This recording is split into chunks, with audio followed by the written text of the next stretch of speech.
Come on, bitch.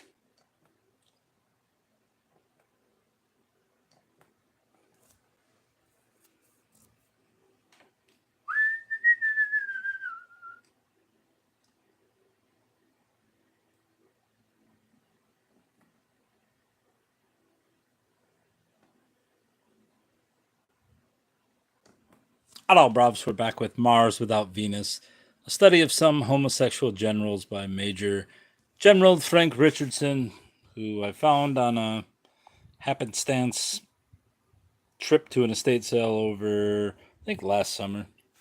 And reading this book led to this one. So let's get this set, and then we'll go part 2, chapter 6, part 2.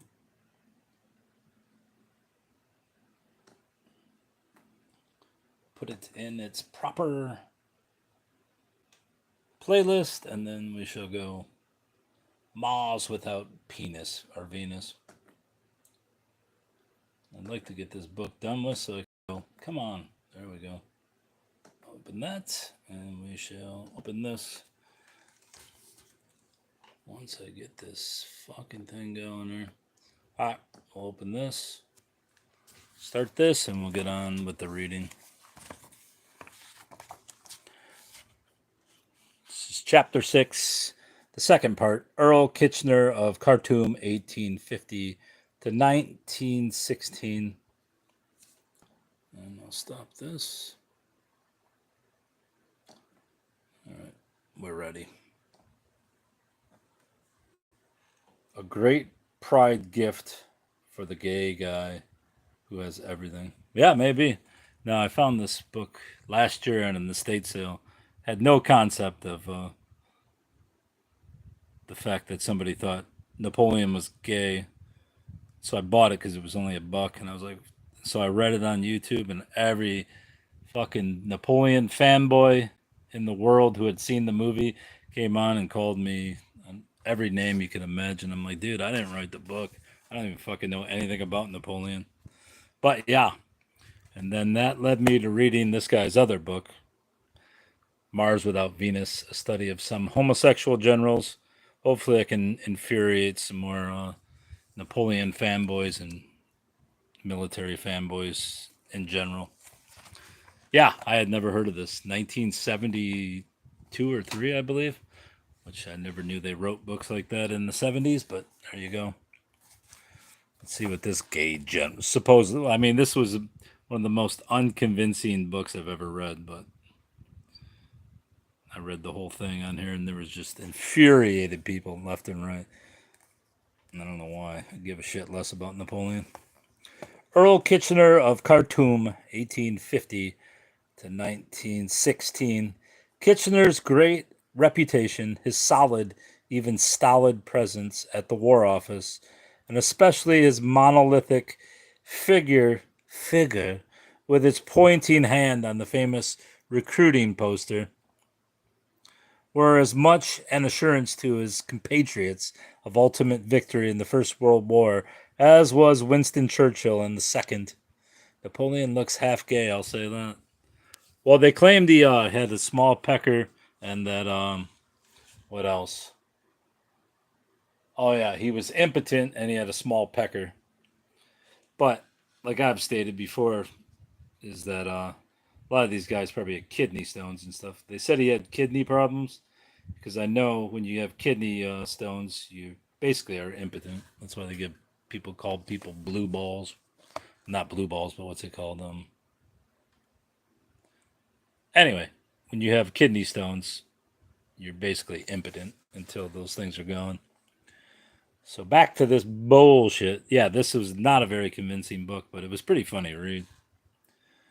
And he also, all these women claimed that he had a small penis, even though he had affairs with numerous women. And I think there was also a claim that he had sex with his sister, which is pretty fucking funny. Kitchener lacked Churchill's eloquence, his gift of expressing the spirit of the nation, as well as his experience in handling fellow politicians. To one who was a schoolboy during the First World War, it came as a surprise to learn that K of K might not have been all he was cracked up to be. Of course, I had not read the two splendid volumes in which a 24-year-old subaltern had lambasted the nation's hero after the Sudan campaign. Wish I knew history so I could understand what this guy is talking about. The two most recent major biographies by Sir Philip Magnus and Professor G.H. Cassar are subtitled respectively Portrait of an Imperialist and Architect of Victory. The justification of the latter title would seem to depend upon how much one thinks that the magic of Kitchener's name contributed to national morale from 1914 until his death in 1916. The architect's plans before that war had resulted in some very jury-built edifices. Such battles as at Barra and Paardeberg seem to have been won in spite of rather than because of his generalship.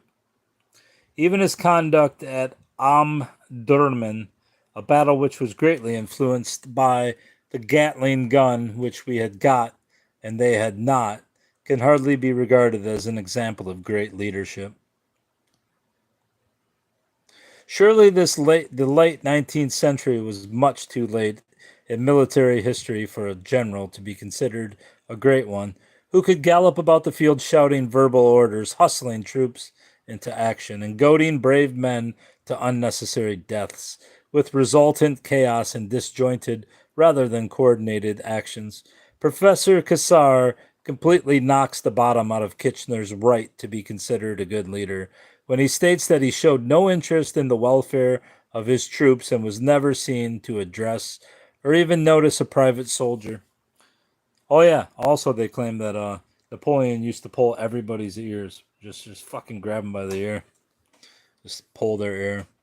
Lieutenant Churchill dared to pronounce an even graver accusation. The wounded Egyptian and latterly even the wounded British soldier failed to excite his sympathy. If we accept these two judgments, which are confirmed by some soldiers' memoirs, Kitchener was a bad leader and an unlikable man. To his credit, must be put his generous treatment of the Boers. If that painful war had been ended when Kitchener would have liked to end it, we might have been spared the wretched story of the rounding up of Boer families into concentration camps. As Secretary of State for War in the First World War, he was a fish out of water. I should read this. What's this? Oh, yeah, that was way back there. In the River War, 1899, Winston Churchill first deployed his magniloquent style and command of the English language, acquired from reading Gibbon and Macaulay. Is it Gibbon or Gibbon?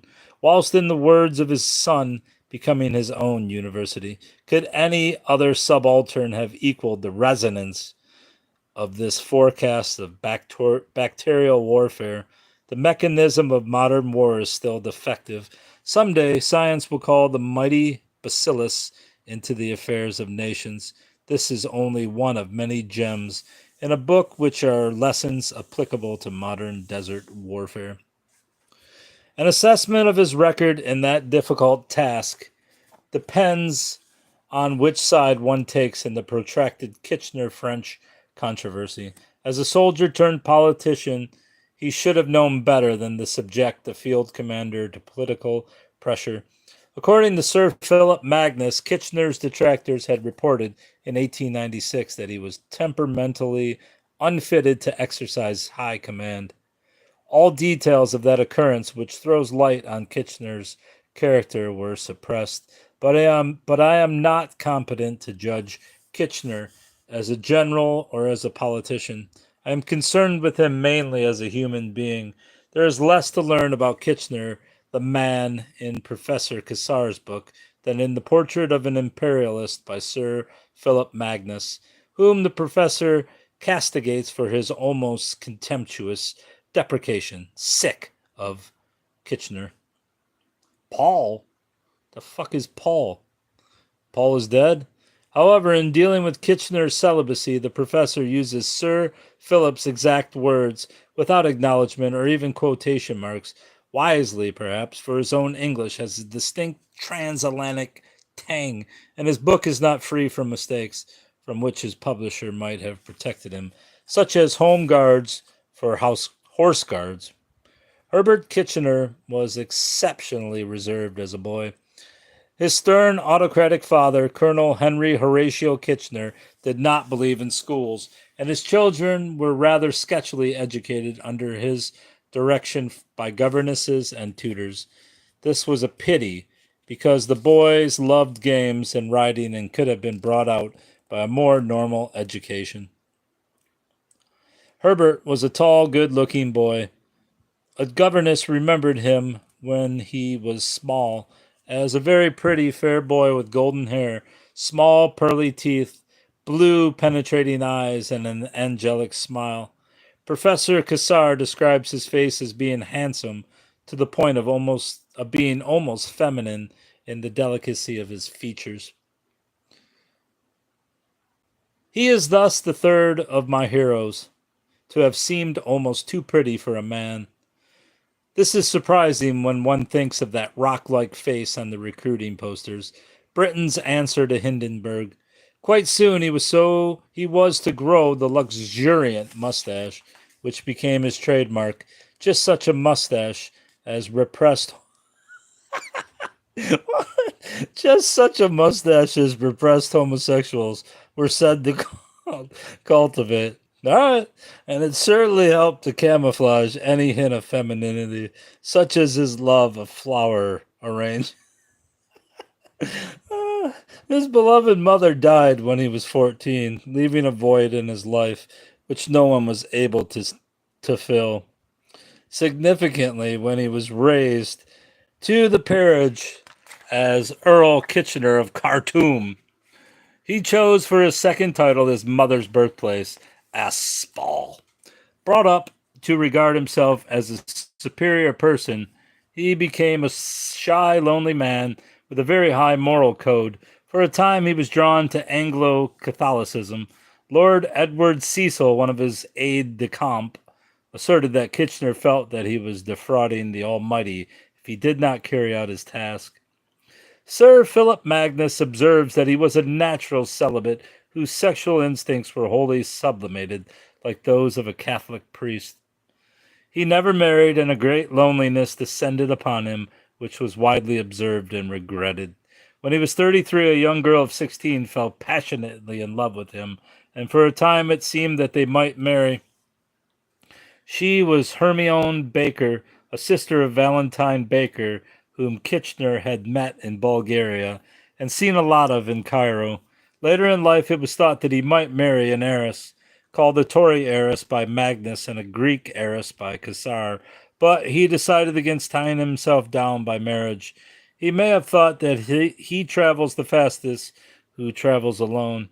His goal in life was plainly personal advancement and not marriage or a family. However, he must have recognized the advantages to a man with his position and ambitions of a good marriage.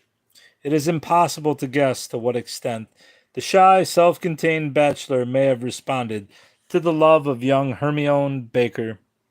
Sir Philip Magnus thinks it is perhaps more likely that he wished to marry and was pleased and flattered, and that he would come to love her. Personally, I would amend that sentence too, and that he hoped that he would come to love her. One is reminded of the delicate handling by Sir John Moore of young Caroline Fox's love for him, and undoubtedly his for her.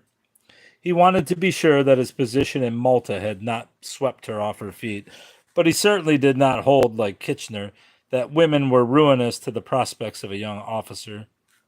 Kitchener would never consider married officers for appointment to the Egyptian army. I forgot both of these. Let's see what it says. Grew also gives this as his second title, blah, blah, blah. Known as Baker Pasha, he saw service in the Crimea, the Austro-German, Franco-Prussian, and Russo-Turkish wars. Dismissed from the British Army and after conviction and imprisonment for indecent assault on a young lady in a railway carriage. He later served with distinction in the Egyptian police and was a writer on military subjects. There's Captain Gordon. That was the first guy in this chapter. And he had a whole gang of young boys that he raised as in a scout master way. Looks like fucking Mick Jagger.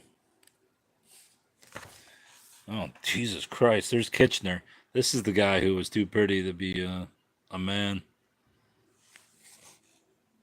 All right. As time went on, his loneliness was mitigated by his need for an entourage, which became a small circle of intimate friends, from who it has been said he received an unusual measure of devotion. His first circle of this sort consisted of young sapper officers, with a French-Canadian Percy Gerard, described as the reigning favorite. These men were the first to be known as Kitchener's band of boys. Later, when he was a general, the same term was used for his staff, and he himself referred to them as a happy family of boys. Among them, the special favorite for some 6 years was the handsome Frank Maxwell, V.C., whom Kitchener always called Brat, and to whom many liberties were allowed. Maxwell naturally came to know his chief very well, and he said that Kitchener was very shy, could be rough and rude, but had nice ideas, which he tended to repress. Others applied to Kitchener such adjectives as ambitious, introspective, hard, unsympathetic, and harsh. One could perhaps add sadistic to that list, applied to the man who had some boys in Nablus tied to post and publicly flogged for throwing stones. Doesn't sound that out of the ordinary for that time. Before one does so, it might be fair to ask if one would not like to see just that treatment given to the boys who stone our patient soldiers in Ulster. Let me further admit that Dr. Clifford Allen, remarking that sadism is extremely common today, includes under that heading not only those who advocate the return of hanging and birching, but even those who are guilty of what is meant by that splendid German word Schadenfreude, taking pleasure in another's misfortunes. Even seeing the funny side of them, two unpleasant incidents in Kitchener's career can be ascribed to a sadistic tendency. The first was his cruel and unnatural treatment of the Emir Mahmud, a defeated enemy commander, which was in lamentable contrast to the gentlemanly conduct customary among higher commanders. Then, even more deplorable was his desecration of the Mahdi's tomb. Kitchener kept the Mahdi's skull on his table, but quickly changed his tune when he received a stern and disapproving letter from Queen Victoria. Some of Kitchener's early biographers wrote of his warm heart. E.S. Grew wrote that he never forgot his friends, and although slow to make new ones, he was essentially warm-hearted, and children accepted him as a natural friend. Sir George Arthur, towards the end of his third volume of his biography, wrote of the purity of his mind, in which no one ever detected the faintest ripple of an unworthy current. Kitchener was prone to what sounds like psychosomatic ailments. The news of General Methuen's defeat and capture during the South African War caused Kitchener to collapse. He stayed in bed without food for 3 days. This apparently iron man said himself that his nerves had gone all to pieces. Same thing happened with Napoleon. Intimate friends recognized in him a deep undercurrent of sentimentality and emotionalism.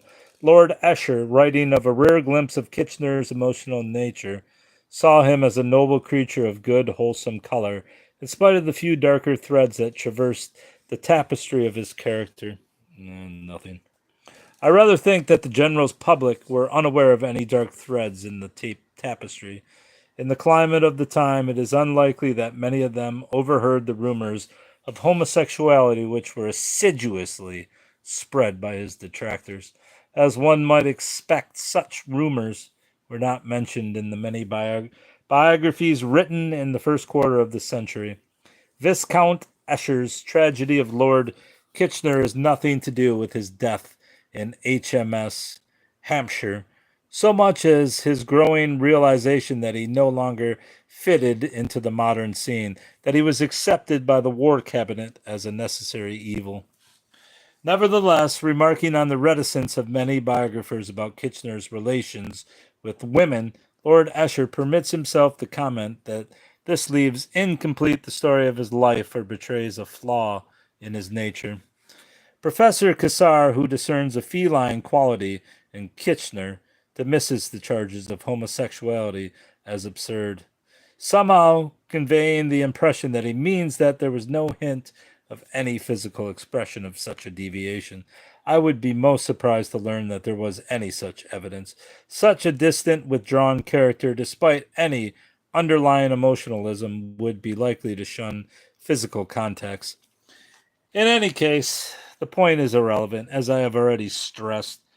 Professor Cassar, having stated that Kitchener had no interest in women, goes on with the following curious sentence. Despite the temptations to which he was constantly exposed, his personal life was one of inviolate purity and self-control. Does he mean that women who would have thrown themselves at the feet of the nation's hero? I hardly think so. In his secluded life, surrounded by chosen younger men, the temptations must have been such as his enemies alleged that he was subject to. Professor Cassar, in fact, like other writers, presents us with the picture of a repressed homosexual man. How completely repressed is of little import. To probe that aspect at all deeply would be unproductive and unpleasant. Among the candidates for the Patroclus of this Achilles must be the handsome brat Maxwell and Kitchener's military secretary Oswald Fitzgerald, his inseparable companion who lived and died with him. What? He died with? Oh, then must have died in battle. Colonel Fitzgerald, as a captain, had been Kitchener's aide-de-camp. A mutual friend of them both, quoted by Grew, said, "Never was there a stronger or more loyal bond than that which these two men had for one another.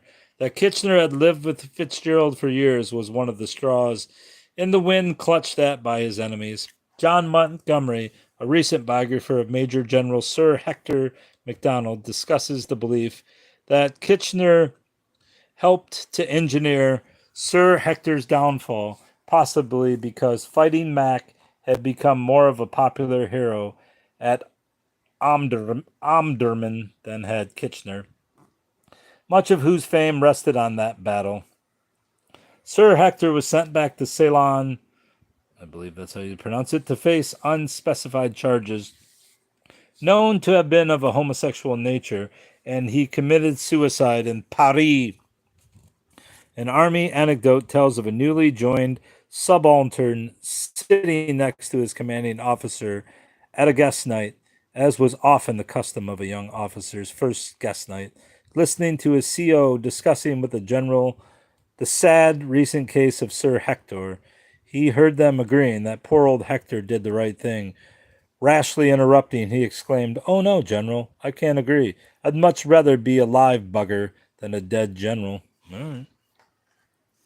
Many Highlanders believed, and many still do, that he was ruined by English generals, jealous of the humbly born Scotsman's military reputation. Montgomery pointed out that Kitchener was in no position to arrange anyone on such charges, and is more likely to have been embarrassed and secretly sympathetic, since his own homosexual tendencies were well known. And he had lived openly with his military secretary for many years. It might be thought that, if this is a reasonable assumption, then sympathetic or not, he would have hesitated to lend his name to any move to protect Sir Hector. Fighting Mac was very popular in the army, and especially so in Scotland, and public protests followed what was widely seen as his disgraceful treatment by the War Office, whilst Kitchener and other known homosexuals in high places were unchecked. Rumors of Kitchener's propensities even reached the ears of Queen Victoria, who made the splendid comment, "They say he dislikes women, but I can only say he was very nice to me." All right. How many more pages? 3, thank God. fucking tedious. A severe critic of Kitchener was Dr. George Ernest Morrison, a leading newspaper correspondent, a confidant of statesmen and diplomats, and political advisor to China's first president. He was pained when Kitchener, visiting Peking as head of an official mission, accepted costly gifts from the Chinese regent without giving anything in return. Morrison was still more disgusted when Kitchener pocketed valuable pieces of porcelain and caused a member of his staff to do likewise. Dr. Morrison was probably ready to see Kitchener's bad side. Many years before, during an after dinner conversation in London, he had heard Kitchener described as a boor with no table manners. Winston Churchill, who was present, showed his dislike of the man by the following pronouncement: "My father was war minister before he was 37. Before I am 37, I will be war minister. There is time for me to get my knife into Kitchener." Sounds like a homosexual overture. Morrison wrote as follows about Reuters' representative in Peking, who, like Colonel Bauer, commandment of the Peking legation guard, was not one of Kitchener's admirers. Wern has the utmost contempt for Kitchener as a commander in the field and speaks of the extraordinary incapacity for leadership displayed at Paardeberg. Says he drinks and has the other failing acquired by most of the Egyptian officers, a taste for buggery. In June 1916, Lord Kitchener, whose relations with the War Cabinet were becoming strained, died a dramatic death going down with HMS Hampshire off Marwick Head, Orkney, whilst going to Russia on a mission. Hampshire had struck a mine laid a short time before by U-75, commanded by Commander Kurt Beitzen. Rumors that this accepted cause of the disaster was untrue. Even that Kitchener had not died at all continued to proliferate for many years. Some of the more sensational and improbable of these rumors are discussed in The Kitchener Mystery by F. Power. Sad though it is to think of so hard-working and loyal a public servant being deprived of the pleasure of retirement in his estate of Broome Park, surrounded by his art treasures and his flowers. That's not hinting that he's gay. There is something satisfying about his death in action with his faithful comrade Oswald Fitzgerald, leaving the British people to lament him and to weave romantic legends about his disappearance. Whatever his status as a soldier, Kitchener of Khartoum was not a great human being, as were such heroes as Marlborough and his greatest descendant, Winston Churchill, Wellington, Moore, and many others in our proud military history. The heroes of this chapter could well have been included under the heading of the previous chapter, Mars Without Venus, though I find neither of them as attractive as Prince Eugene, to whom the nickname was first given. I don't recall Prince Eugene. Who's this guy? Charles the 12th? I ain't looking for this fucking dude. They were repressed homosexuals who, by sublimation, directed the frustrated force of the sexual instinct into respectable channels, which enabled them to serve their country faithfully and happily to earn for themselves heroic deaths. Both were officers in the Royal Engineers, that corps d'elite whose importance to the army is not generally appreciated in non-military circles.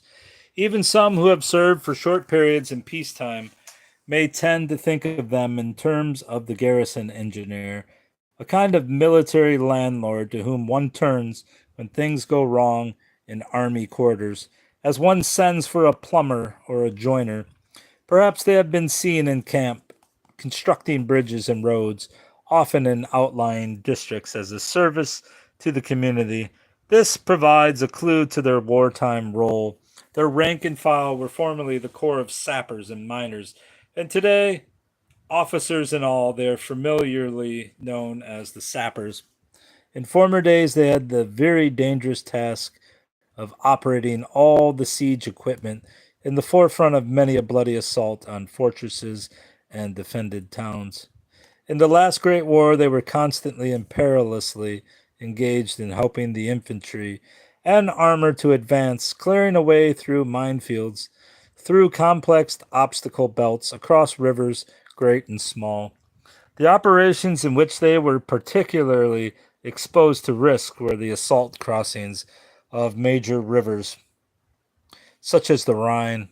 Here it was their duty to prepare and operate crossing places, ferries, and bridges of many types, a task carried out always under attack by aircraft, artillery, and mortar fire, and in the earlier stages by direct aimed small arms fire. The helicopters will presumably put an end to this particular ordeal. As an example of Royal Engineer responsibilities, I cannot resist telling a story of the early days of the recent British occupation of Germany. Demolition of the superb concrete bunkers had been ordained. Do NATO authorities regret this now that Germany is a staunch bastion of the Western Alliance? Anyway, a senior sapper in Hamburg, Brigadier Boggs, inevitably nicknamed Brigadier Briggs, had planned with typical RE thoroughness the demolition of a massive bunker. Inhabitants of a wide zone around it had been evacuated from their houses. Germans and British watched for the denouement as if in Gotterdammerung, a muffled roar, a crack or two, but otherwise there it stood, unaltered until next morning, when we saw upon it, in 10-foot letters of tar, made in Germany. When we saw upon it, made in Germany, and they say that the Germans have no sense of humor. Surveying and mapping were among the more peaceful sapper duties which fell to Charles Gordon, a corps elite which, with such multifarious responsibilities, calls for highly trained men of courage, initiative, and inventiveness, until the amalgamation of the Royal Military Academy, Woolwich, with the Royal Military College, Sandhurst, officers of the RA and RE, were educated at Woolwich and were generally regarded as the brainier type of officer. The increasingly complex technological requirements in other arms have probably lessened this distinction. If there is any truth in the saying that genius is akin to madness, then one might expect a higher than average incidence of eccentricity among sappers. That this has been so is suggested by the old army saying that all sappers are mad, married, or Methodist. Some have actually been all three. Kitchener was none of these, but Gordon certainly fitted into two of the requirements for the typical sapper. It is really hardly surprising that so many people thought Gordon mad. If one tries to fit him into the 20th century, one might think that his Methodism and his madness would have reacted partly to his disadvantage and partly to his advantage. The score would be a minus for the Methodism. All that evangelism, catechizing, and dishing out of tracts would make him a thorough bore. But the madness, eccentricity on a grand scale, added to the personal charm for which so many vouched, could well have contributed to his popularity with all ranks. And then last there will be two popular idols. What's it say? Lawrence of Arabia. He was gay too. And who else? I don't know. Brigadier John Nicholson. How long is this next chapter? Seems longer, but it will be broken up in two parts. 152. Damn, that's a 26 pager. Alright, that's all for this. How long is the chapter 8? Not that long. Thankfully, this book's almost over. 38 pages. Then I can move on to my real want to read. Alright, Brobs.